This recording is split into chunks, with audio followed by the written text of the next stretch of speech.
Hola, muy buenas tardes. Bienvenidas y bienvenidos a Casa SEAT. Gracias por estar aquí, gracias por venir en un día como este, en una semana como esta, una semana en la que celebramos el orgullo LGTBQ, una semana en la que también se han dado avances para el colectivo transexual, para tener una igualdad de derechos y sobre todo para que sea más fácil ser más felices y que nos hace una sociedad más decente. En esta semana en la que hemos vivido estos avances, nos apetecía mucho recordar el camino que hemos recorrido hasta ahora. Y es por ello por lo que hemos invitado a Valeria Vegas, la autora de este libro, Libérate, del que hablaremos esta tarde, que nos va a explicar un poco el recorrido y una serie de figuras que abrieron camino en España para el colectivo LGTB. Valeria Vega, supongo que la mayoría de vosotras y vosotros la conoceréis.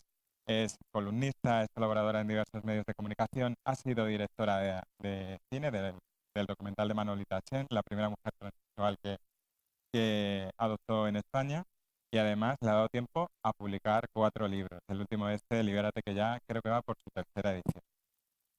Ahora vendrá Valeria, nos explicará algunos de los referentes de aquí de Barcelona, también para que conozcamos las historias que han configurado la libertad de la que hoy gozamos. Después tendremos un tiempo de coloquio y, sobre todo, os recomiendo que preparéis vuestras preguntas para el final para que podamos hacer una conversación y compartir, porque yo creo que son días en los que hay que compartir y conversar. Sin más, quería darle la bienvenida a Valeria. Valeria, muchas gracias por venir y el escenario es tuyo. Gracias, gracias. Bueno, estaba yo aquí encerrada como una mona, digo, si me estáis viendo, que tampoco tiene misterio. Bueno, gracias por venir. Gracias por venir. Bueno, pues nada, vamos a hacer esta primera parte un poco comentando el porqué de este libro. Yo en este libro lo que quería reivindicar eran los referentes, ¿no? Que somos un país que ha tenido muchos referentes, pero no los hemos valorado suficientemente. Bueno, en Cataluña especialmente, esto siempre lo digo en otras provincias, pero aquí no encaja tanto porque creo que la mitad del libro, además, curiosamente, se compone casi de referencias que son de aquí, especialmente de Barcelona. ¿Qué ocurre? ¿Qué problema tenemos con los referentes LGBTIQ en España? Que venimos de una dictadura y en esa dictadura esos referentes no eran posibles, ¿no? Ejemplo, Miguel de Molina es una persona que tiene que exiliarse en cuanto empieza a ser visible. Se exilia para Argentina y no vuelve a España. Ese señor ya no regresa, fallece en aquel país y la única entrevista que se le hace en la televisión pública, en la autonómica exactamente de Andalucía, en Canal Sur, es una entrevista que le hace Carlos Herrera, que se va a Argentina para hacérsela. Es decir, el referente que tenemos idealizado con el tiempo, del que se ha hecho musicales o se hizo la película Las cosas del querer, es un referente que tiene que huir. Esto lo digo como confirmando efectivamente que esa dictadura hacía imposible tal visibilidad. Voy a beber agua y continúo. Que estáis notando que es mi intención. ¿Cómo se visibiliza durante ese régimen al colectivo LGTBI? Pues prácticamente de una sola manera, que es la G.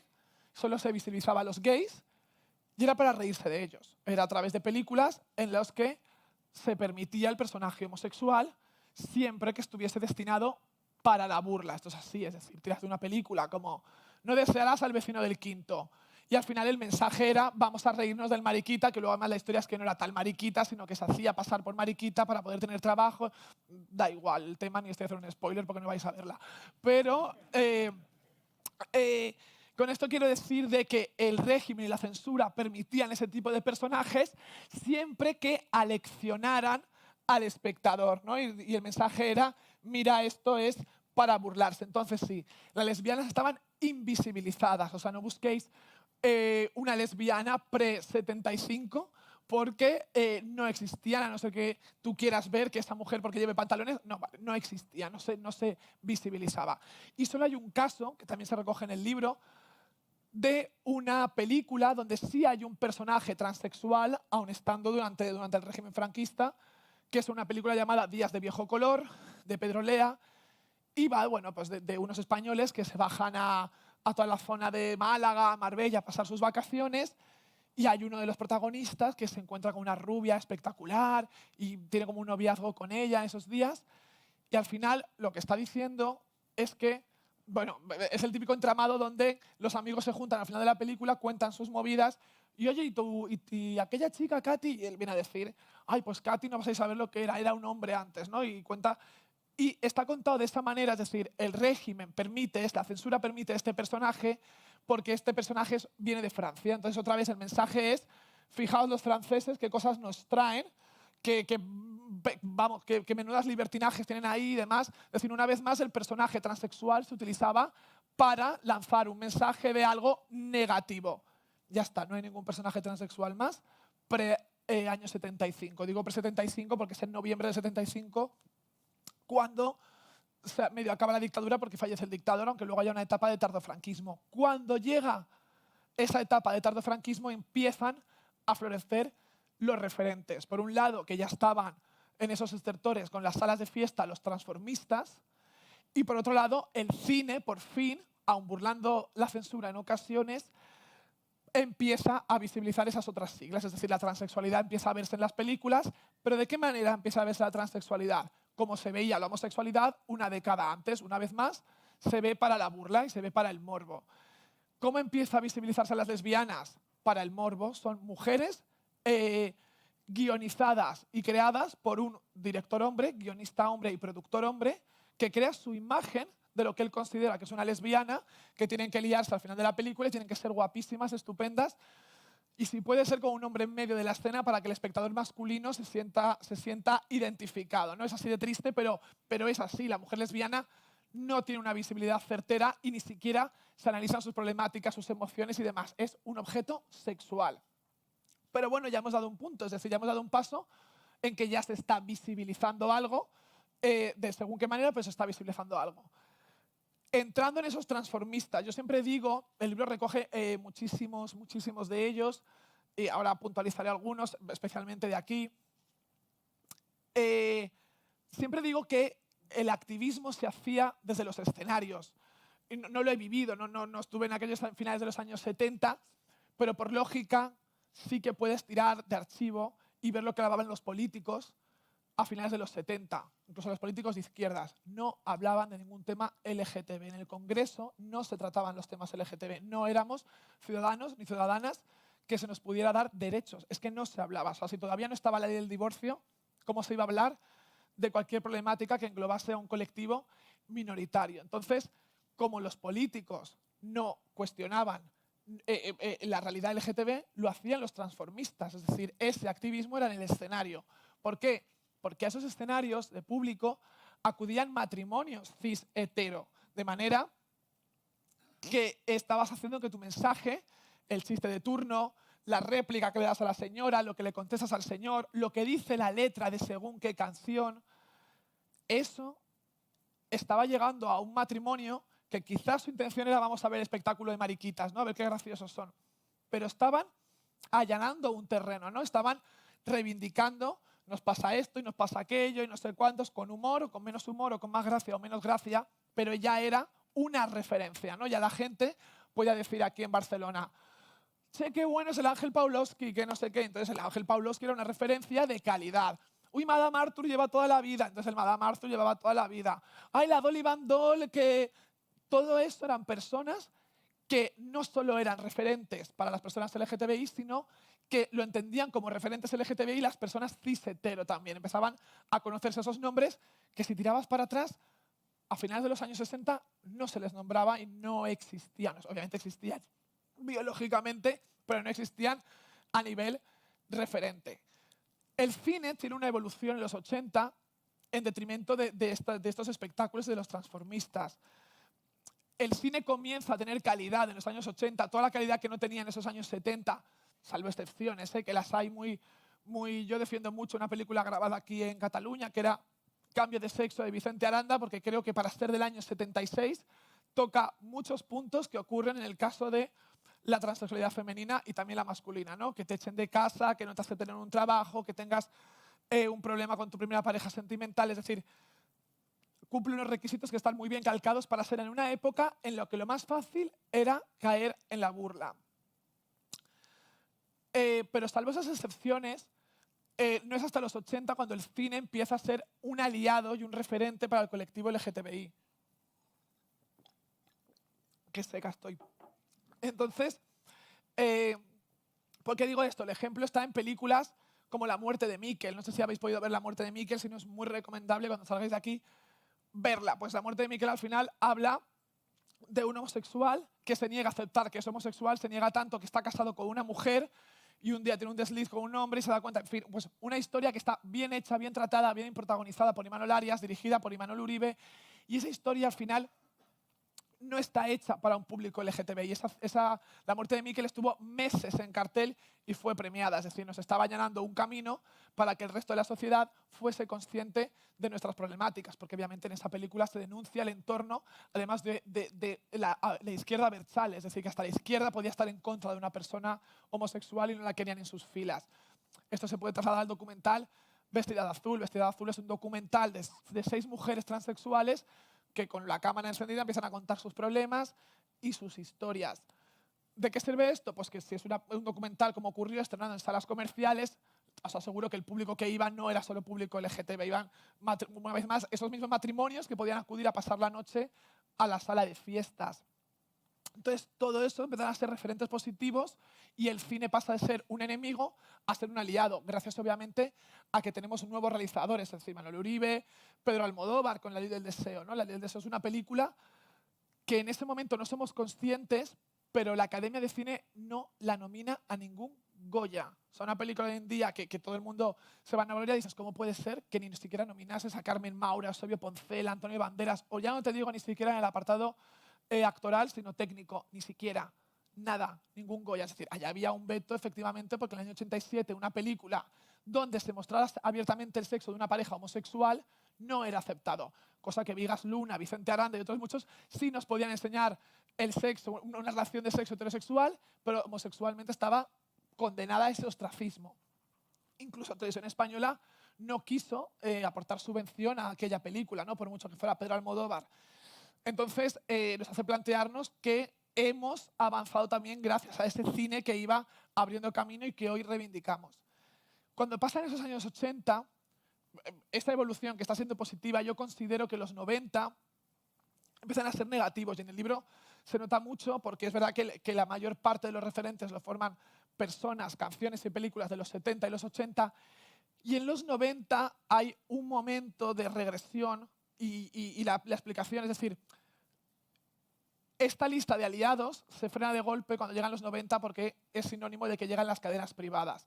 Y las cadenas privadas, cuando empiezan, se ciñen a la competencia de las audiencias. Y esas audiencias, no hace falta que pongamos ejemplos, se basaban en late nights, en talk shows, donde constantemente se recurría a humillar a personas LGTB, constantemente. Era muy propio jugar al drama, a la historia, al morbo fácil, ¿no? Entonces, todo lo que habíamos avanzado, en los 90 nos quedamos sin transformistas porque esas salas de fiesta donde la gente podía acudir por morbo caen en desuso y nos quedamos sin un medio como el televisivo, nos queda únicamente el cine, ¿no? Entonces avanzamos torpemente durante esa década de los 90 hasta llegar a unos 2000 donde ahora estamos recogiendo los frutos y empezando a valorar hechos tan simples como que los referentes no tienen por qué ser perfectos. O sea, ojo, porque si tiramos de una entrevista donde queramos escuchar a Paco España, a Carmen de Mairena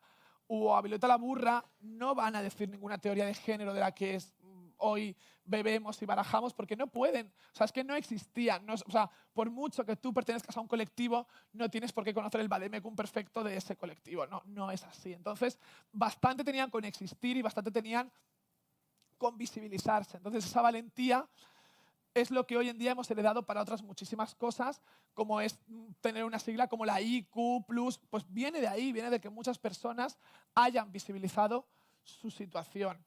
Yo en el libro llega un momento en el que sentí que era casi un embudo, ¿no? Prácticamente. Esos años 60 que había pocos, 70 mucho, 80 mucho, 90 menos y 2000 menos.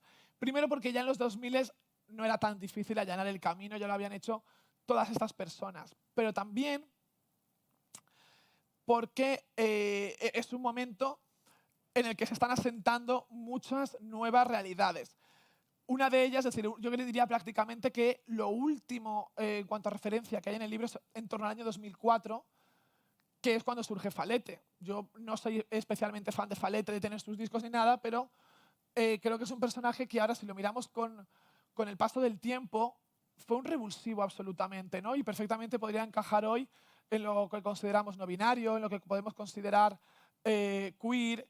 Y en ese momento, en el 2004, por mucho 2004 que nos parezca, ¿no? Que es una cifra como muy siglo XXI, este país seguía siendo muy paleto.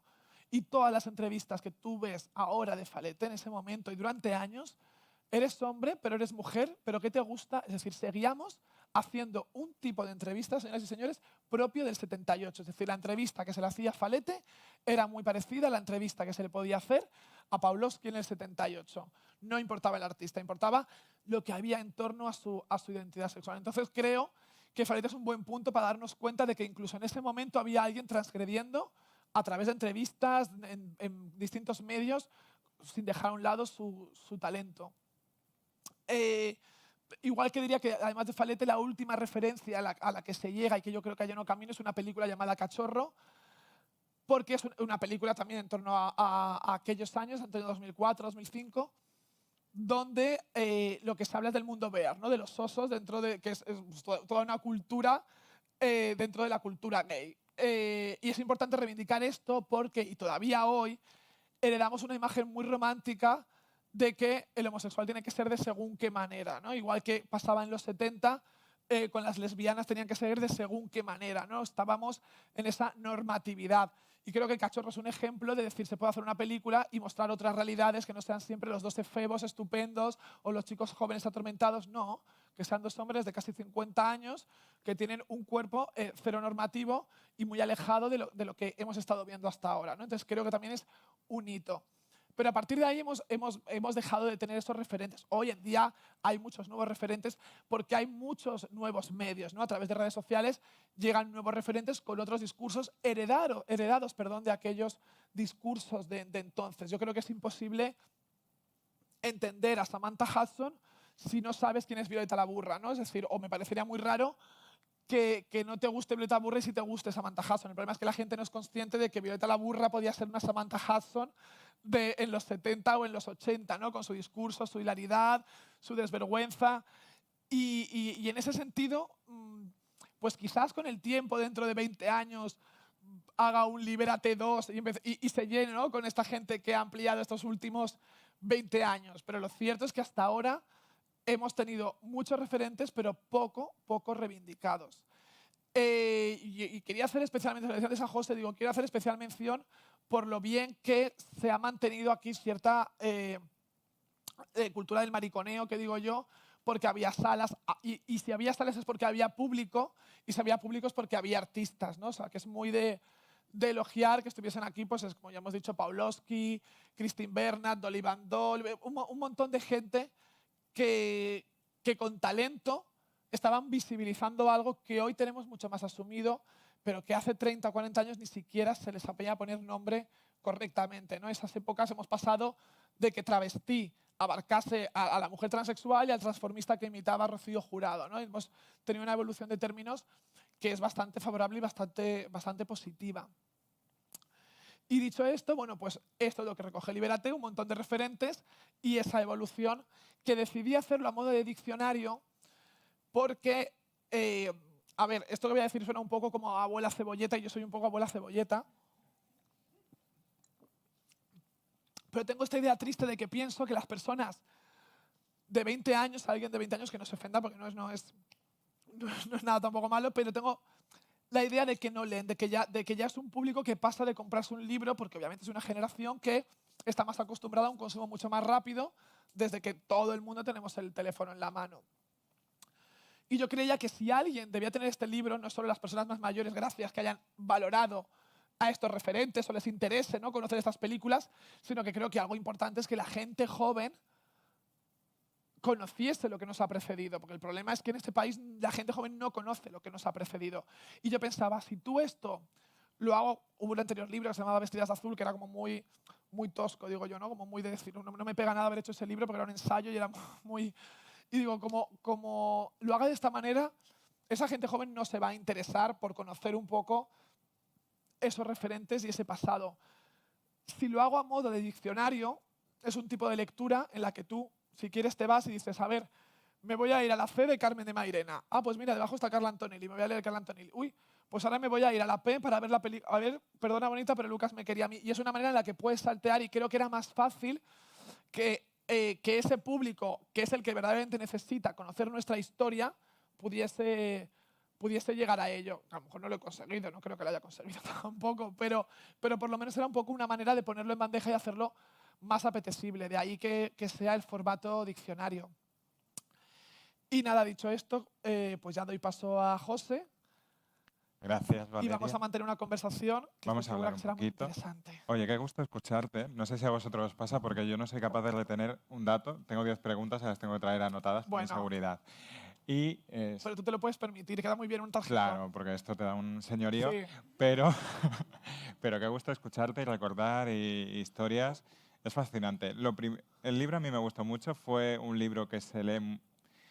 Yo me lo leí de la A a la Z, Muy no bien. fui salteando. Yo soy Muy bien. generación antigua ya y yo me enganchaba Bien. mucho porque era descubrir nuevas historias, nuevas historias. Pero ojo que quien lo haga salteado, que también es la También puede intención, es que hacerlo. yo hay muchos libros cuando son de este tipo de formato que lo hago así salteado. Elige tu propia historia. Exacto. Lo que quería hablar lo primero es de la portada del libro. Me llama la Sí. atención que utilizaras la folclórica. ¿Por qué? ¿Hubo alguna razón detrás o era simplemente por cultura española? Pues realmente el diseño de portada no fue una cosa mía, ¿no? Corre a cargo de un diseñador que tiene la editorial. Pero me pareció un acierto porque hay una lectura. El libro recoge también, que no lo he dicho, pero no lo he dicho porque lo centro en los referentes puramente LGTB, pero luego están esos referentes que se convierten como en divas o en iconos de la cultura LGTB y también los he incluido, ¿no? Es decir, en la S está Sara Montiel, en la R está Rocío Jurado y en la L está Lola Flores. ¿Por qué? Porque son señoras que se mojaban cuando daban una entrevista y les preguntaban, y que creo que está recogido en el libro y lo transcribo, y Lola, ¿qué pasaría si tu hijo Antonio fuera homosexual?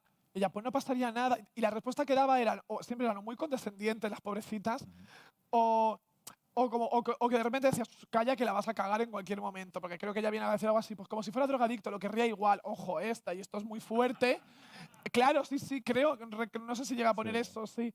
Y era una entrevista en prensa, pues ella estaba lanzando un mensaje a su manera. Si el propio Juanito el Golosina, siendo una persona LGTB, tampoco sabría explicarse mejor. Es que no nos han enseñado.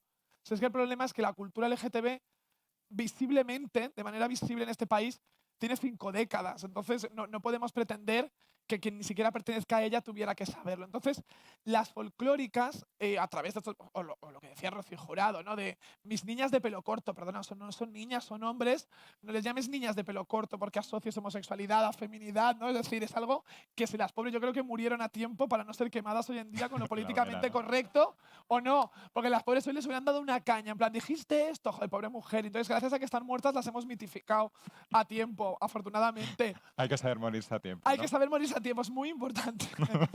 Y entonces,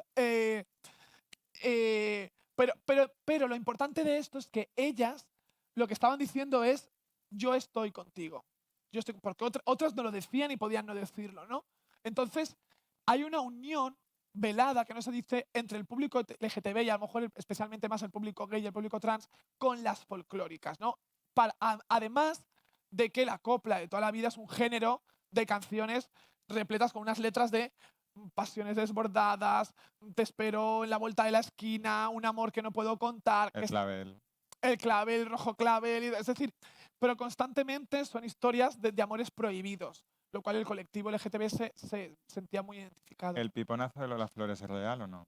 Yo en el libro cuento que no es real y no sé si ofrezco una recompensa que tendría que haberlo puesto. Es decir, ese vídeo, mira, el otro día en una charla en Jaén también me lo preguntaban, porque alguien lo dio por cierto y eso como momento audiovisual no ha existido porque ya lo estaríamos compartiendo. Me parece muy raro que tenemos 10 hits de Lola Flores diciendo feliz 1976 y cuando me muera quiero que me metan la bata de cola y si una peseta me dice, es decir, tenemos todos los hits de Lola y no tenemos el pipazo. Televisión Española, que era un archivo digitalizado maravilloso, no tiene el momento. Entonces hay una leyenda como de que lo dijo en un programa de Teresa Campos, lo dijo de tal manera, nadie lo ha grabado, que está todo el mundo con los VHS, te quiero decir. Creo que viene más un poco en torno a la leyenda, igual que creo también hay otra leyenda en torno a Miguel de Molina, que antes de exiliarse estaba actuando en un sitio, ¿no? Pues con su amaneramiento alguien le dijo, mariquita. Y él cogió y respondió y le dijo mariquita no, maricón, que suena a bóveda, ¿no? Y se apropió de ese insulto y se lo devolvió. No sabemos si ocurrió, es decir, que no sabemos si en los años 40 eso es verdad o eso ha ido modificándose. Pero eso forma parte de la historia LGTB. Nuestra historia necesita mucha fantasía. Primero, por lo invisibilizada que ha sido y por lo corta que ha sido. Entonces yo te compro la fantasía y la leyenda todo el rato, por lo menos de momento. Dentro de un siglo ya tendremos nuestra historia muy asentada. Y los hechos. Esto es algo que me llamaba mucho la atención del libro, de cómo habías podido documentarte, porque gran parte habrá sido en hemerotecas, en archivo de vídeo, pero gran parte de las manifestaciones artísticas estaban en ambientes más underground y a lo mejor no se documentaban tanto o no eran tan accesibles. ¿Cómo has llegado a estas historias? ¿Te han explicado alguna historia que no has incluido en el libro? ¿Cómo ha sido el proceso? Claro, a ver, me he documentado, mira, una de las bases que me he documentado es una base catalana, que es la hemeroteca de La Vanguardia, puedes decir, ¿no? Sí, Abiertamente. estupendo. No, porque es una hemeroteca de verdad maravillosa, está absolutamente digitalizada, de manera que yo, por ejemplo, una de las cosas que quería hacer y que no se valorará, pero yo soy como muy del dato, era que si yo de repente voy a hablar de Pawlowski, yo no quiero que sea la Wikipedia de Pawlowski. Me parece un insulto hacer un libro que tiene una Wikipedia muy, no sé si a raíz del libro alguien le habrá copiado esto y lo habrá mejorado, pero parece que había hecho 4 cosas. 4 cosas.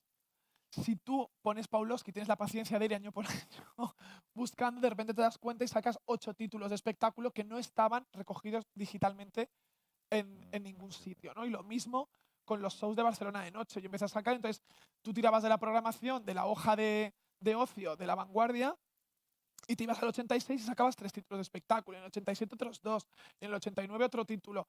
Y eso hacía que luego ocupa nada, luego ocupa esto, porque esto lo dices el título, pero ya es un dato fehaciente donde dices, pues, Dolly Van Doll tenía el espectáculo tal en el Teatro Victoria. Y esto no sé, bueno, pues creo que es lo importante, ¿no? Porque yo, ¿sabes? Cuando me percaté y estaba en esa fase de preproducción del libro y fallece Violeta la Burra, Juan Gallo, la otra Lola, que era el imitador oficial de Lola Flores en los años 70, oficial, bueno, no había nada oficial, pero era como el imitador por excelencia de Lola Flores en los años 70-80, y fallece alguien más que no recuerdo. Y Carmen de Mairena, claro, Carmen de Mairena, Violeta la Burra, y todos los obituarios de todos los periódicos eran iguales. Porque estamos en este momento en el que en la profesión hay un copia y pega todo el rato, entonces uno aporta algo, rara vez había un obituario donde dijeran Carmen hizo esto y trabajó en tal, no, era como 2 salas y parece que no había hecho nada más y luego ya directamente Crónicas Marcianas, o sea, y con Violeta lo mismo, ¿no? Y yo ahí me di cuenta y dije, ostras, cuando me ponga ahora en serio con este libro, quiero recabar todos estos datos y que si nos apetece, pues por lo menos dices, pues tenerlo un poco como que esté como unas mini biografías muy cerradas. Sí, una especie de enciclopedia a la que puedes acudir y a partir Sí, de ahí empezar a tirar. sí. Perdona, recogiendo tu pregunta, no he recurrido a historias personales porque si no me las contrastaba tampoco, esto por una cuestión, yo creo que puramente, o sea, por profesionalidad, Sí. porque entonces si recojo la historia de Samantha, ¿por qué no recojo la historia de Eliane? ¿Y por qué no? Entonces, y luego además tienes que contrastártela y si una no está viva. Entonces, tendría que ser ya un libro que se llamara Leyendas y Rumores. Entonces sí, rienda suelta, pero en este caso tenía que ser como muy objetiva. Bueno, puede ser el quinto libro. Pues sí, pues no me decides. Una cosilla, ¿a ti que te gustan tanto los hechos? Entiendo que a la hora, me gustaría preguntarte por la biografía de Cristina la Veneno, a la hora de escribirlo, claro, se mezclaban en su relato ensoñaciones, cosas que creía que podían pasar, Sí, cosas que efectivamente pasaron. ¿Cómo fue, cómo es escribir una historia, una biografía así? ¿Dónde te agarra? pues en este caso, os estoy aquí como dando un poco la espalda, Sí, pues me estoy estamos como aquí. girando aunque me dé tortícolis, pero eh, yo en el caso de Cristina tenía una idea muy clara y era ella y cualquier persona tiene que contar su vida como le apetezca contarla. Bastante la cuestionaban ya en los programas de televisión. Había con el polígrafo, pues eso, muy violento y era como, pero es muy mentirosa y todo el rato la dejaban como de anda que lo que cuentas. Bueno, pues si tú coges la biografía de Sara Montiel vas a alucinar con la cantidad de fantasías que hay, donde cuenta que de pequeña tenía una mascota que era una culebra y le daba leche. Las culebras no toman leche, las culebras toman mamíferos, te quiero decir. Y Sara en la página 83 te lo cuela y se queda tan a gusto. Y te dice que con 4 años hablaba lenguas muertas. No, balbuceabas. Eso no eran lenguas muertas, te quiero decir. No, no, esto es real y tú lo sabes, ¿no? Tienes la vida de Sara y te cuenta estas maravillas. ¿Pero por qué? Porque están todo su derecho de contar su vida como ya quieran volverlo. Entonces, si lo pueden hacer Sara y todas las demás, ¿por qué no lo puede hacer Cristina? Entonces yo tenía claro, a ver si algo era surrealista y no encajaba y ella iba a quedar mal Ujú.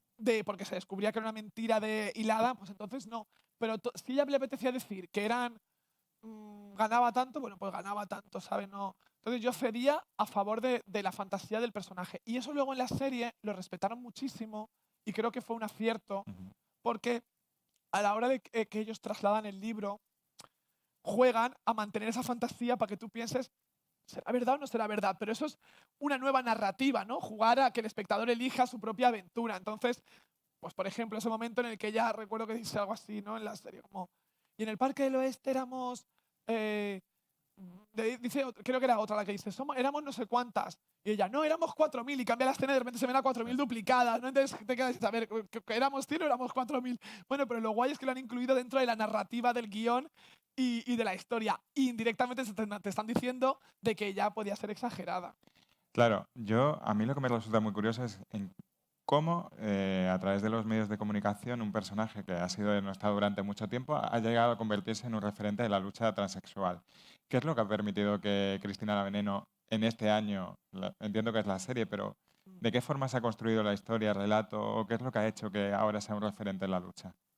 Pues yo no tengo tan claro que sea un referente en la lucha. Creo que le pasa como a Carmen de Mairena, que eran ellas mismas, que ya era bastante. Es que yo creo que a veces salir a la calle, según qué persona seas ya, y cómo seas, ya es muchísimo. O sea, yo a veces pienso que enfrentarte a situaciones y allanar el camino a tu manera ya es una forma de hacer una lucha. Pero es verdad que si lo comparas con la lucha que puede hacer Carla Antonelli, estamos siendo muy ingratos con Carla Antonelli, que es una mujer que no ahora que lleva 10 años en la Asamblea, sino antes de esa década, ya estaba, ¿no? Promoviendo unos derechos y peleando y demás. Claro, es decir, legislativamente no hemos avanzado gracias a Cristina. Pero a lo mejor en cuanto a visibilidad y a ver otras realidades, aunque fueran un bofetón, sí hemos avanzado. Yo, cuando en prensa me preguntan mucho, los periodistas, ¿no? ¿pero tú crees que realmente es un referente o que hacía algo por el colectivo? Me lo preguntan mucho casi como a modo de reproche hacia ella. Y yo siempre digo, ojo, que nos olvidamos de que si tú te quedas solo con el momento del Mississippi, esa señora estaba diciendo a su manera, porque no estaba victimizando, sino con humor, estaba diciendo, pues ha venido un cliente, uy, me hizo no sé cuántos, y estaba hablando de lo difícil que era la prostitución, de que el novio era un cabrón, de que en el pueblo la maltrataban, de que la echaron de casa. Estaba retratando una realidad del colectivo transexual. Sentada a su manera, te podía parecer, pero estaba hablando de algo que si tú querías coger un mensaje, tan sencillamente podías decir, ostras, pobrecitas, qué mal lo pasan, que en su pueblo no la quieren, ¿no? Y te podías quedar con ese momento en el que se ven lanzando pedradas cuando ella va. Es decir, ojo que estábamos viendo una realidad, lo que pasa que ella era espectacular, tenía sentido del humor y Pepe Navarro utilizaba otros códigos distintos y el mensaje se perdía, pero el mensaje estaba ahí, no era la intención de ella, pero diciéndolo ya estaba haciendo algo. Y ahora tú te has convertido en cierta manera en un referente, que no sé si es una palabra que te gusta, no te gusta, al menos tienes mayor visibilidad, mayor exposición. ¿Cómo has llevado este proceso? Es que yo lo de como referente lo asocio a responsabilidad y yo no quiero asumir ningún tipo de Ujú. responsabilidad.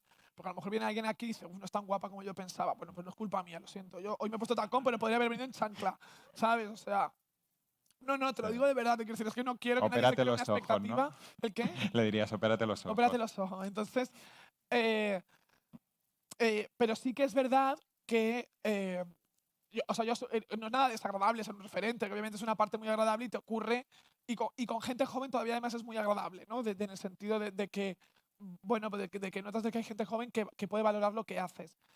Yo me siento más visible que referente. ¿Por qué? Porque me dedico a los medios. Para mucha gente soy visible, para la gran mayoría desde hace un año porque te ha colocado en algo. Pero si tiras y le preguntas a Hacienda, llevo años pagando autónomos, o sea, que son unos cuantos años jodida en esto. Entonces, sí, real. Pero hay una parte en mí que yo creo que se queda, que a ver, lo voy a explicar así como vulgarmente. Un 70% de mi trabajo no es LGTB. O sea, yo en la hora de la 1 no hablamos de temas LGTB. Llegas y te dicen, hay que hablar del Pazo de Meirás. ¿El Pazo de Meirás? O sea, dime qué tiene de LGTB el Pazo. Nada. en un programa de Antonio Moreno de Canal Sur tampoco es. Tú vas al personaje. Los domingos en Cadena Ser tampoco. Hace un mes, no lo digo esto por hacer el currículum, pero sino porque cuando me dicen, haz un artículo en El País de la relación de Rocío Jurado con la prensa, no es LGTB. Pero yo llega un momento desde hace un tiempo en que yo asumo que tengo una responsabilidad, sin querer ser un referente, sino decir, si yo tengo voz, un 30% de mi trabajo lo voy a utilizar para contar realidades o reivindicar referentes o hacer ciertas cosas. Podría estar, no es ningún mérito, pero podría estar simplemente cogiendo una parte del pastel y decir, yo voy a hacer la radio, voy a hacer la tele, voy a hacer no sé qué, hablo un poquito de sí, soy transexual, adiós, me voy, ¿sabes? Pero sí que sientes, esto lo hablaba una vez con Abril Zamora, con la directora, porque me decía que ella también sentía lo mismo, ¿no? Y yo, porque la entrevistábamos en Cadena Ser y le dije, Abril, si quieres no se toca el tema de la transexualidad porque nadie te va a comprender mejor que una mujer trans de que estés harta de ciertas entrevistas. Entonces yo te voy a tener protegida y vamos a hablar de señoras del AMBA, bla, bla, bla.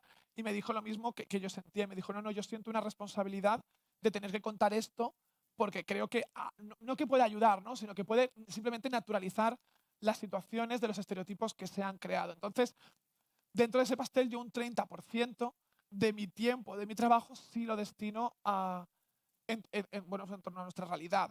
Y eso es lo que te convierte en referente. Si a lo mejor no hiciera ese 30%, del otro 70%, para nadie sería un referente una señora que habla en la tele o no lo sé, es que no lo sé, tampoco lo he analizado muchísimo. Bueno, parte de ese 30% es este Libérate, que ya va por Sí, su tercera edición sí. y que cuenta la historia de la gente que abrió camino en España. ¿Qué caminos quedan por abrir en este momento? ¿Cómo valoras la situación del colectivo LGTBQ en España? Yo creo que quedan... hay un camino que queda pendiente y me sigo reafirmando. eh, y es... escuchamos mucho lo de la visibilidad y es verdad que la visibilidad ha llegado a trompicones. Pero la visibilidad ha existido siempre, aunque sea de mala manera, como decíamos, había una visibilidad. Lo que no existía es la pluralidad. Creo que la gente, incluso cuando vemos a ciertas personas que están en contra de ciertas leyes y no te puedes esperar que esta amiga tuya, que era tan progresista, de repente, ¿por qué? Porque es que no conocen la pluralidad en el colectivo LGTB. Se piensan que hay un tipo de lesbiana, un tipo de gay, un tipo de persona trans y no conocen esa pluralidad. Creo que ahora es momento en el que los medios, y los medios incluyen a la ficción, a las series del cine, muestren esa pluralidad.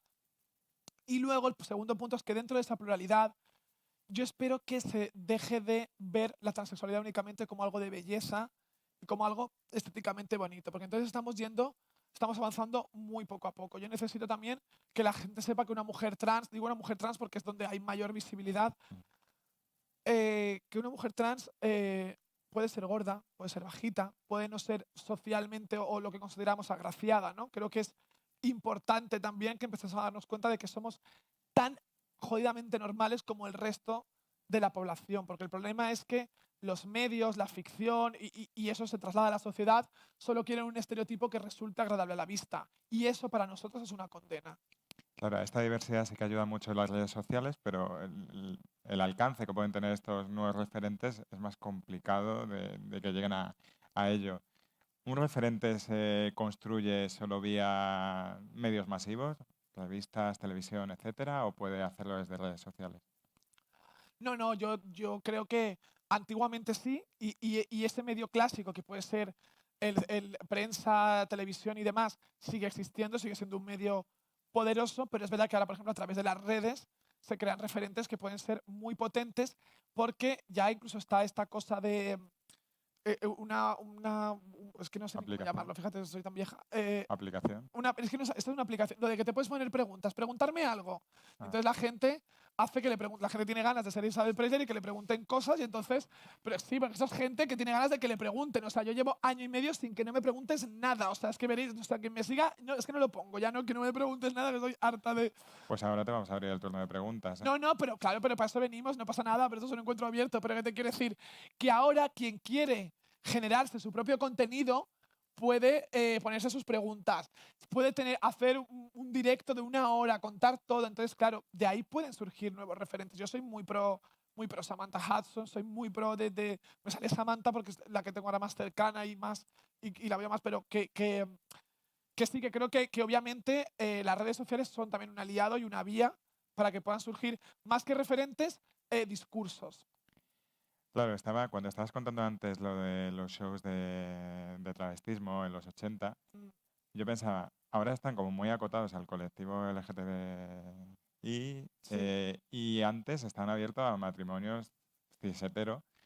Sí que quizás iban a algunos a echar la risa, pero también el hecho de poderte mezclar y de poderte abrir a ese tipo de espectáculos y de personalidades también hacían que estos matrimonios les cogieran cariño. Me acuerdo de los padres de una amiga que una travesti, la Romy, estaban encantados con ella y la admiraban profundamente. Al final estamos como en una cultura de guetos que sí. quizás es contraproducente. No, la verdad es que no tengo respuesta para esto, ¿no? Eh, a ver, yo en esto soy muy, muy, muy...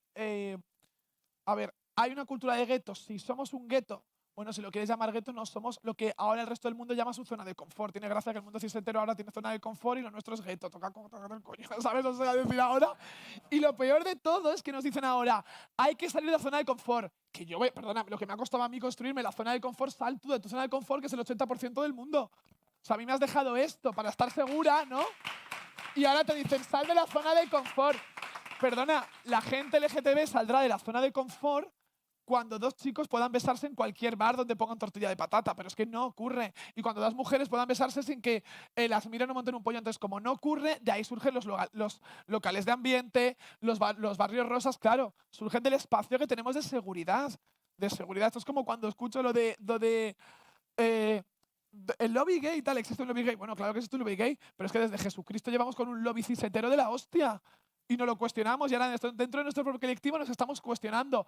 Ojo, no nos destruyamos tan pronto y no nos enemistemos dentro del saco tan pronto que no tenemos tanta historia, tanto tiempo, ni estamos tan asentados y asentadas como para poder permitirnos discrepancias, que es lo que quieren fuera, que acabemos discrepando y estamos ya cuestionando si este referente es válido, si esto no, si el otro. O sea, creo que estamos en un momento de mucho psicoanálisis. Entonces, pero sí que es verdad que no, que lo bueno de esos guetos y de aquella época que ya no existe, es decir, lo que podían ser esas salas de fiestas, ahora son según qué discoteca, ya no van los matrimonios cis hetero. Y podrían ir, yo no sé si hay problemas de sonido, Está el acoplando un poco, pendiente, es el pendiente Lola. el pendiente Lola, ¿verdad? ¿Has visto? Bueno, pendiente Íñigo no lo quiero perder. A ver, separarte un poco esto. Ahí, Y ya está. y ya está. Sí. Vale. Lo malo es que ahora ese público, esos matrimonios cis divinos, no, creo que no van a la sala de turno a ver una actuación de La Prohibida, ¿no? Y podrían ir y dirían, qué buen artista es y canta en directo. Ya, pues eso es lo que hemos perdido, lo que decía antes, por el camino, ¿no? Lo que estábamos ganando de que el público en aquellos años 70-80 acudiese, ¿no? Y un amigo hace rato me lo decía, ¿no? De que su madre iba a ver a la Dolly Bandol, al Belle Époque y demás, y iba a haber un buen espectáculo, pues... eh, creo que deberíamos volver, y no tenemos nosotros que salir del gueto, sino que ese público, esos matrimonios, Tiene que vuelvan, volver. vengan a nuestros sitios para que haya nuevas romis que fascinen a otros padres. Claro, ahora también es muy fácil porque tú puedes ver Drag Race España y para adelante. Exacto, Puedes sí. exponerte, si estás abierto, puedes exponerte. ¿Quiénes son tus referentes? Pues yo es que, cuando con el tiempo me he dado cuenta, he crecido con muchos referentes y no los disociaba en que fueran LGTB o no. Es decir, como tampoco yo me cuestiono, o sea, obviamente te podrías separar y decir ahora mis referentes, oye, yo no sé, esto está haciendo como mucho, Se está haciendo, a ver, pero no sé por qué de repente, porque porque está... yo ya me he quitado el pendiente. Es esto. Mira, tenemos un micro por aquí, pues te lo vamos Sí, a dar. ay, Sí. pero este micro lo detesto. Es que soy de Madonna, entonces este micro me viene muy mal. Bueno, lo probamos. Sí, es separártelo un poco. A ver, Sí, a ver. ahí yo creo que ahí Mira, va a ahí lo bajo funcionar. y ya está, ¿vale? Es que este, Sí. no, digo que no me gusta porque como gesticulo, de repente se deja de oír, detesto los micros de mano, perdón. Ay, Los referentes. los Tú siempre has referentes. tenido Vale, los muchos. referentes, sí. Yo he tenido referentes que lo que sí que eran muy LGTB friendly. Entonces, Mm, para mí estaban dentro. Es decir, para mí Rosy de Palma era un referente LGBT friendly. Para empezar, era una mujer de la que el país se reía. mm. Se reía tanto como se rieron de Viviana. Y a lo mejor Viviana sí es un referente LGTB, pero yo no los separaba. Para mí estaban juntas y Alaska y Pamela Anderson y Elvira.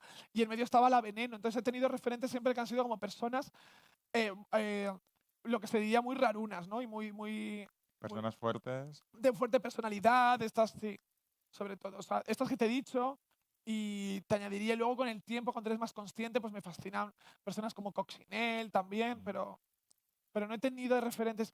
Tuve un referente en su momento que ya era así, que ya era muy consciente de que era un referente LGBT. O sea, con el tiempo me he dado cuenta y digo, claro, me gustaba porque era una mujer trans y ahí sí que lo hice como a conciencia. Y es ese momento en que Dana International gana Eurovisión. A mí me pilla con 12 años y es un momento como que el colectivo LGTB hubiera marcado un gol, ¿no? En ese momento, en algo que no sabías qué era y era como de, una de las nuestras ha ganado algo y todos los telediarios, todos, está en YouTube, alguien que ha recogido todos los telediarios de España, de la cadena recogiendo una persona transexual, ganó Eurovisión y tal.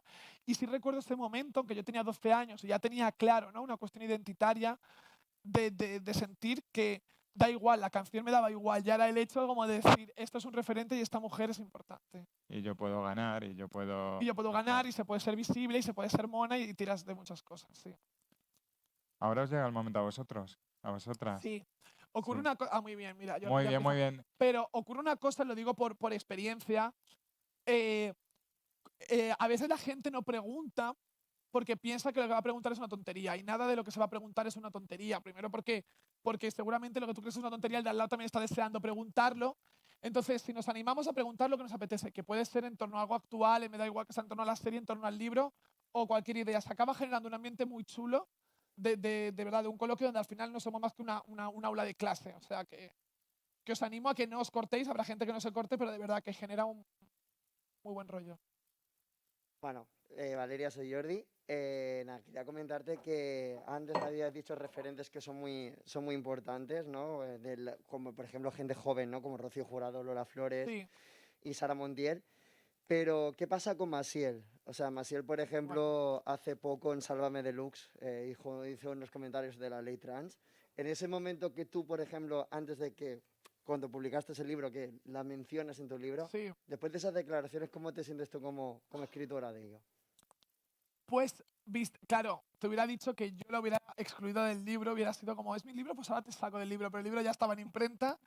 Y Maciel, claro, hombre, pues es mi corral, o sea, yo hago en mi casa lo que quiero, ¿no? Como decía el personaje de Carmen Maura, yo en mi casa colaboro con quien me da la gana, en Mujeres al Borde. Pues el problema, a ver, no, a lo mejor no lo hubiera hecho porque de verdad que intento ser muy objetiva, porque de hecho en el libro no son mis referentes, no se llaman los referentes. Hay artistas que a mí no me acaban de gustar mucho y los pongo ahí por lo que decía, por una cuestión de justicia. Eh, el libro salió y para quien no está al tanto, Maciel, pues a lo mejor 2 meses después de que saliera el libro, 3 meses después, fue a Sálvame Deluxe y le preguntan, que yo no sé por qué tienen que preguntarle cosas a gente que no sabe, que Pero también el como, problema es decir, Jorge, no preguntes a Maciel, o sea, de cosas que no tiene por qué opinar, y le preguntan por la ley trans y ella dice, pues no, no estoy de acuerdo en eso, ¿eh? Que sean tan pronto y que no sé qué, y luego que entren en la cárcel y tengan un rabo así, y un comentario que era como, sí. pero la palabra rabo, y era como de bar, era decir, ostras, tú que llevas años poniendo aquí una etiqueta que pone soy de izquierda y soy pobre, por eso me doy cuenta y digo, ojo que la transfobia y la LGTBfobia es transversal, abarca todas las clases sociales, todas las clases políticas. No nos pensemos que tenemos un enemigo y un aliado. Tenemos un medio aliado y muchos enemigos. Entonces, claro, obviamente me dolió.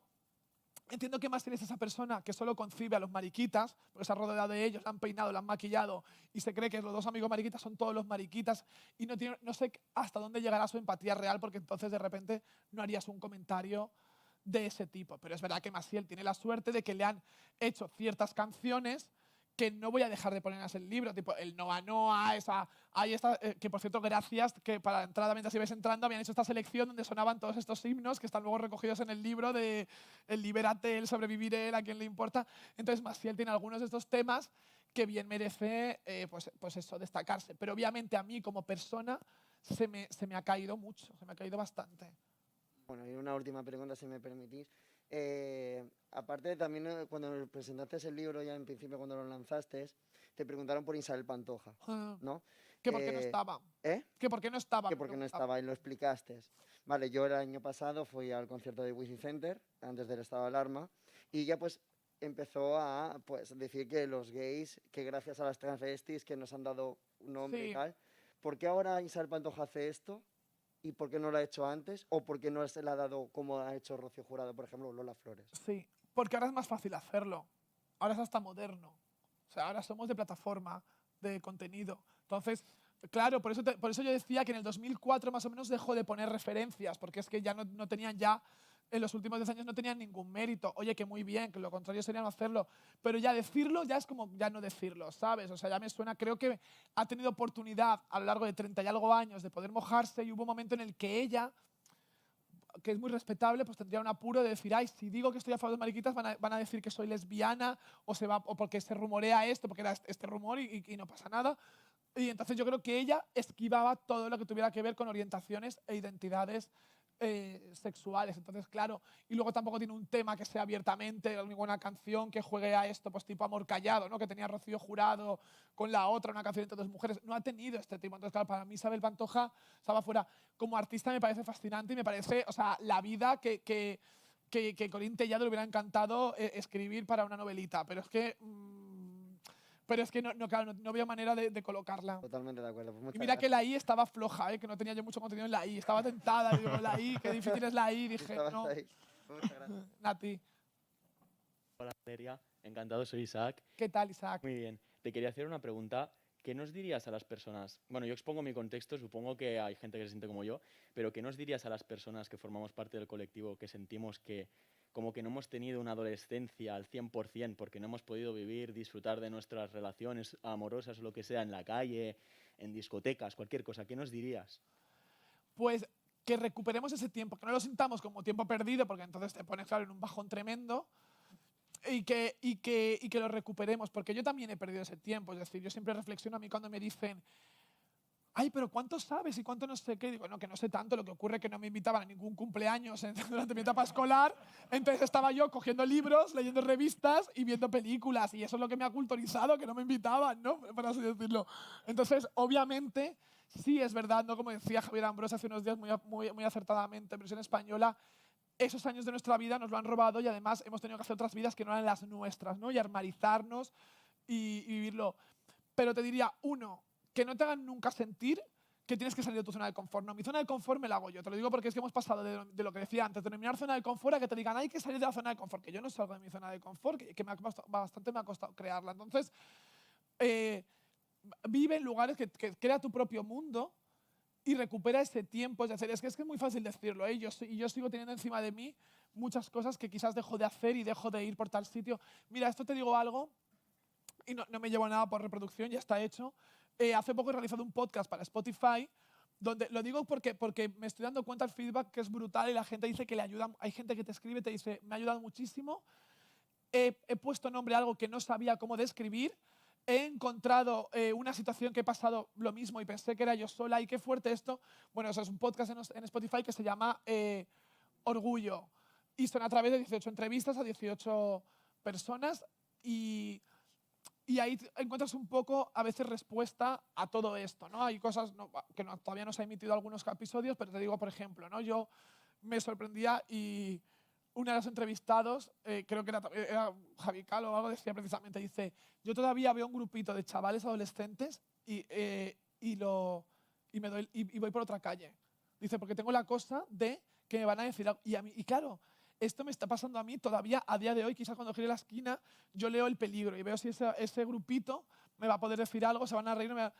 Entonces tenemos un montón de lugares comunes que hemos pasado como colectivos, ¿sabes? De peligros, de situaciones y demás. Y para mí hacerlo, te juro que ha sido muy sanador, ¿no? Porque además de esto luego te dan respuestas y luego encuentras, pues, digamos, ciertas soluciones. Entonces está mal que te mande a escuchar mi podcast, está como el culo que te mande eso, pero de verdad que creo que esto que tú dices ha pasado mucho en los testimonios y al final el consejo que te diría, volviendo al principio, es no dejes de hacer lo que quieras hacer, ¿sabes? Tampoco te expongas a lo que no tengas que poner. Es decir, que a veces la gente dice, no, hay que darte la mano. Pues hay gente que nos va a costar mucho según qué momento que dos chicos se puedan dar la mano por según qué sitios pasen. Y otros sí. Y obviamente hay que hacerlo y hay que visibilizarlo. Pero que nadie se sienta en la obligación de tener que hacer algo si eso va a pasar lo peor que no haciéndolo. Leí el otro día un tuit que decía, los gays de 30 años viven como si fueran adolescentes porque precisamente han perdido su adolescencia. Lo bueno de la pandemia es que nos ha igualado a todos. Sí. Siguiente pregunta. Creo que por aquí había una y por allí otra. Perfecto. ¿Por allí también? Vale, perfecto. Perdón, me levanto que si no, no me veis. Sí, genial. Mira, yo soy Bea Espejo, fundadora del colectivo de transexuales de Cataluña de 1993. Podría ser tu mamá, por decirlo de Ajá. alguna manera. Soy una trans que se hizo trans a finales en el 78 y he visto un poco la evolución del tema transexual. Mis referentes culturales eran el glam, eran transexuales como Amanda Lear, no sé si la tienes situada, Sí, esposa de Salvador Dalí, sí, sí, sí. que luego se lió con David Bowie. Sí, con un Rolling Stone, Exacto, sí. exacto. También había una chica italiana, Eva Robbins, que fue el primer desnudo trans de una Sí. chica monísima con el pene al Hizo una aire. película que era Eva Mann, La máquina del amor. Exacto, Sí, mira, lo tienes bien controlado, ya sí, sí, veo. sí, sí. Bueno, simplemente quería agradecerte que des esa visibilidad transexual, No, yo te agradezco a ti que ver existas, te quiero que decir, porque... nuestras hijas... No, yo te agradezco a ti que existas porque siempre lo digo, gracias a que tú has existido, has naturalizado situaciones, es decir, no quiere decir, yo siempre digo, la transfobia va a seguir existiendo, la homofobia, el racismo, eso es intrínseco en el ser humano porque es la maldad y la maldad va a seguir existiendo, pero tú has naturalizado, no normalizado, naturalizado entrar en la frutería. Y a base de que tú entres 20 veces, cuando yo entro a la 21, el frutero a lo mejor me ha mirado menos extrañamente gracias a ti. O sea, que yo siento de verdad mucha admiración por quienes me han precedido, mucha admiración. Bueno, O sea, ha gracias a sido ti. una labor larga, quiero decir. Por ejemplo, yo me hice trans en un pueblecito de Burgos, Ujú. con 16 años, la primera hormona que me puse. Me iba de fiesta a Madrid. En Madrid en aquella época estaban las Aladimas, los Centauros, Sí, el Gay Club. Eran sitios de actuaciones de transexuales, se llamaban actuación de travestis. sí, Y era la primera vez que me pude relacionar con otras trans y en aquella época había el mundo estaba polarizado. Había el sector muy conservador, porque ten en cuenta que se acababa de morir Franco. claro, sí. Estaba el sector muy polarizado, que había un sector muy conservador que era reacio a las libertades, y luego estaba el sector liberal, fantástico, supermoderno, que estaba donde las trans éramos, ¿cómo te diría yo? Las diosas, por decirlo de alguna Sí, manera. claro. Sí, Estaba sí. el Joy Eslava, que estaba la responsable pública, se llamaba, era amiga de Carla Antonelli, la responsable pública del Joy Eslava era una Ajá. trans. Conocí a Carla Antonelli, conocí a un montón de gente de aquella época, muchas de ellas han desaparecido, pero ha habido momentos así como en el tema de la transexualidad, tú lo has mencionado, a partir de los 90 hubo un bajón, Bajón, ha habido sí. ha sido una carrera con muchas curvas, muchas idas y venidas. Sí, yo lo he percibido, no lo he podido vivir, pero quiero decir, Sí, sí, sí, pero que lo he percibido a base de sociología, sí, ¿sabes? sí, De sí. estudiarlo y darte cuenta, analizando simplemente los medios, cómo el trato iba defenestrándose muchas veces o cómo subía. Y ahora, afortunadamente, estarás de acuerdo conmigo que creo que estamos en un momento positivo, partiendo de la base de que la gente intransigente va a seguir existiendo. Pero creo que por lo menos incluso estamos en un buen momento. La ficción se ha convertido en un aliado, ¿no? Esto que os decía antes de que en los 70 tú lo has vivido, ¿no? Había muy pocas excepciones de buenas películas, pero generalmente el colectivo transexual y no el colectivo, las mujeres, los hombres trans no salían en la ficción. Las mujeres trans salían para reírse de ella porque salía de un cuarto de baño masculino y situaciones que eran irreales y todo el rato eran personajes casi episódicos para la burla. Hoy en día, gracias a que, bueno, los últimos 5 años solamente ha cambiado y hay series como Euphoria, Orange is the New Black, Transparent, donde se está viendo que el personaje tiene humanidad, le ocurren cosas, se ve de otra manera y hace que el espectador empatice. O sea, que creo que es un buen momento. Pero obviamente tú has tenido que vivir momentos de picos de arriba y abajo. Y había también películas referentes como Segundo Pase, estaba una película que hizo Vanessa Redgrave sobre un cambio de Sí, sexo, no sé si te suena, Segundo sí, Pase.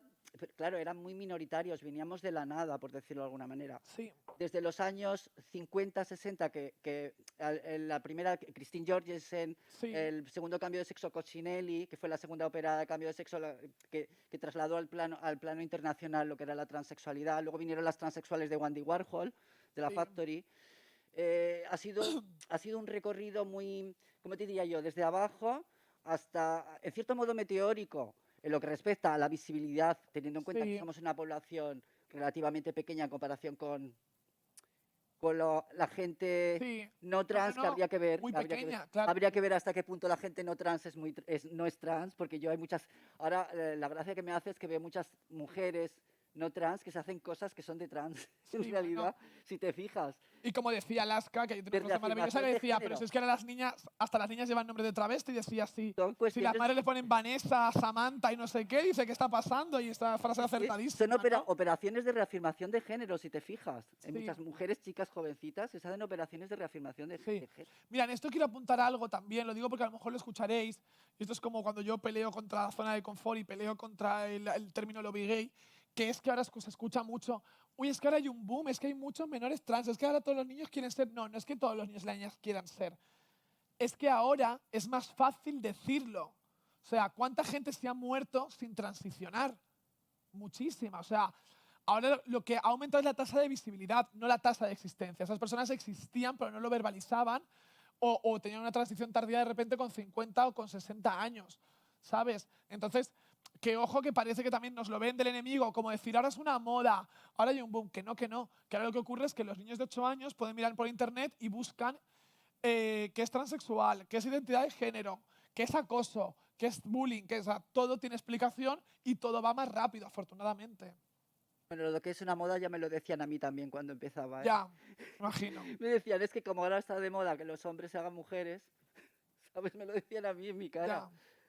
Bueno, pues hay que agradecerte la valentía No, por... Sí. simplemente querer vivir. quería darte las gracias por esa mentalidad, sobre todo abierta. Yo creo que las trans que vengan después tienen que tener una mente abierta respecto a las cuestiones de sexo, de género, porque cualquier fisura es una trampa. Nosotras no solo somos trans, estamos en este mundo. Y cualquier cosa que te haga débil te va a hacer...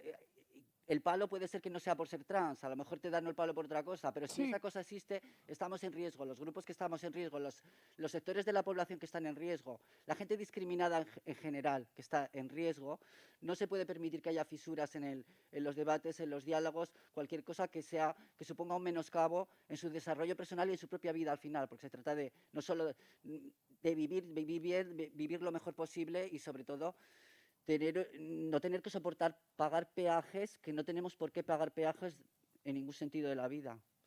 Totalmente de acuerdo, Pues bravo muchas por ti. gracias.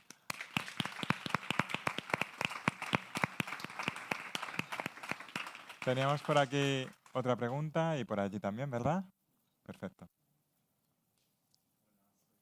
Hola, Zoel. Me gustaría preguntar tu opinión sobre la nueva ley trans. ¿Bien para ahora o nos hemos quedado cortos? ¿Qué tiene que hacer España para seguir avanzando? Pues yo estoy muy a favor de esa nueva ley trans. Y siempre lo digo el lunes cuando el Ministerio de Igualdad hizo un evento, un acto y tal, no sé qué, digo, voy a explicar porque la gente se cree, la gente que a lo mejor no se informa y que no tiene por ser que ser cishetero, pues dentro del colectivo LGTB hay gente que no sabe lo que está pasando. Yo no soy beneficiaria de esa ley trans, porque yo ya soy hija de esa ley del 2007 de identidad de género y vengo de ahí y alcancé mi meta y estoy muy satisfecha. Pero apoyo la ley trans porque quiero estar rodeada de personas, primero de personas felices, porque ya sé lo que es estar rodeada de personas amargadas y lo sabemos, y de gente frustrada y con mala leche. Entonces, quiero estar rodeada de personas felices. Punto 2, creo absolutamente en la libertad individual, es decir, que creo que si alguien quiere tomar una decisión y a ti no te afecta en nada, porque no te afecta en nada, me parece que la persona tiene todo el derecho del mundo a hacerlo, aunque se equivoque. Es decir, aunque esa letra pequeña de y si luego vuelve atrás, ¿y en qué te afecta? Le afectará a esa persona, pero no te afecta a ti. Y segundo, vamos a dejar esas fake news, esas letras pequeñas, porque el número de regresiones es mínimo. Mínimo.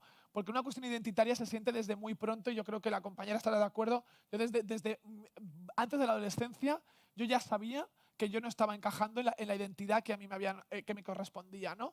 Entonces,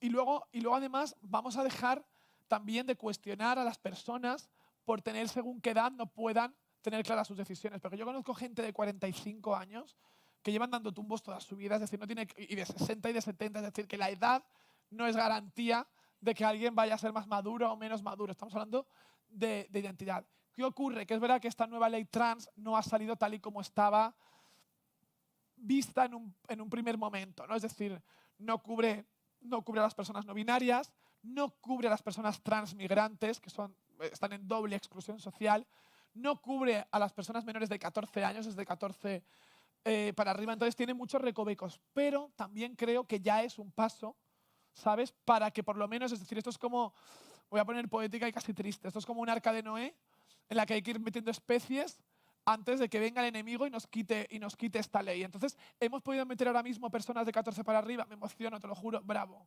¿sabes? Vamos a intentar el año que viene meter otra tanda de personas, pero ya hemos conseguido algo. Y fuimos el tercer país, que a veces no somos conscientes, porque ya afortunadamente nos hemos habituado, pero fuimos el tercer país, en su momento yo no era consciente en el 2005, en conseguir la ley de matrimonio igualitario. O sea, un país que vino de una dictadura estaba dando lecciones a Suiza, a los Países Bajos, a Canadá, que vino pocos días después, a Estados Unidos. Y hoy en día todo eso, que en su momento también se cuestionaba, que no le llamen matrimonio. Me parece bien que yo estoy a favor, pero que no se case. Había también mucha polémica y hoy en día se ha naturalizado absolutamente 16 años después la ley de matrimonio igualitario, ¿no? Afortunadamente. Entonces, creo que con esto va a ocurrir lo mismo. Joder, seamos un país pionero, que ya hay otros que están por delante con este tipo de ley. Es mi opinión. Y me parece que todo lo demás que discrepe es intransigencia pura y dura. Bueno, a Suiza le dimos una lección, no sabemos si en este momento le estamos dando una lección, porque me enteré esta tarde de que había un partido de fútbol España-Suiza. Ah, bueno, pues Vamos con la... que gane el mejor. Que gane el mejor. ¿Una pregunta más? Sí, mira, yo soy Jacinta, soy mamá de una chica trans. Que Hola, empezó Jacinta.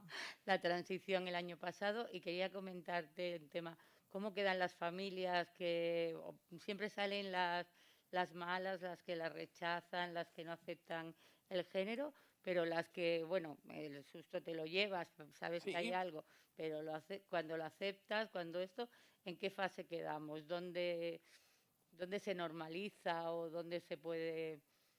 Pues mira, Jacinta, yo creo que hay un punto que ocurre no solo con las personas trans, sino con el resto de siglas del colectivo, y es que las familias, el verdadero deber de las familias es que tienen que salir del armario a la vez que salimos también. No sirve de nada que una persona salga y tu familia diga, no, pero aquí en casa no te quiero ver, o no traigas a tu novio a casa. Imagínate, ¿no? Entonces dices, claro, si yo he hecho esto y mi casa no están haciendo el mismo outing que he hecho yo, de nada sirve. Afortunadamente, madres como tú ya empiezan a ver mucho. Yo en todas las charlas hay una Jacinta, entiéndeme, ¿sabes? O sea, de verdad, ¿eh? Todas, o sea, en Soria, en Jaén, en las últimas semanas, viene una madre y me dice, soy la madre de una niña trans. O viene un padre, soy el padre de un niño trans.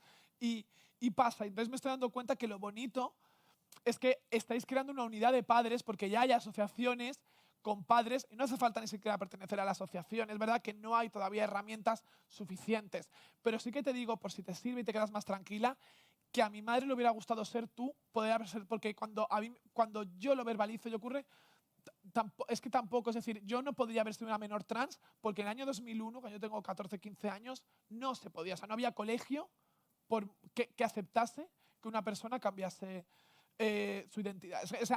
Era inviable. Entonces, ahora mismo estáis en un buen momento, por difícil que parezca. Entonces, pues te diría que hay que seguir adelante y que vais a ver que el mañana va a ser muchísimo mejor que el hoy. Aunque te suene muy poético y muy esto, pero de verdad, creo que una vez entras en el camino es todo positivo. Y con la certeza de que tu hija va a crecer feliz. Gracias. Nada. Vamos, otra.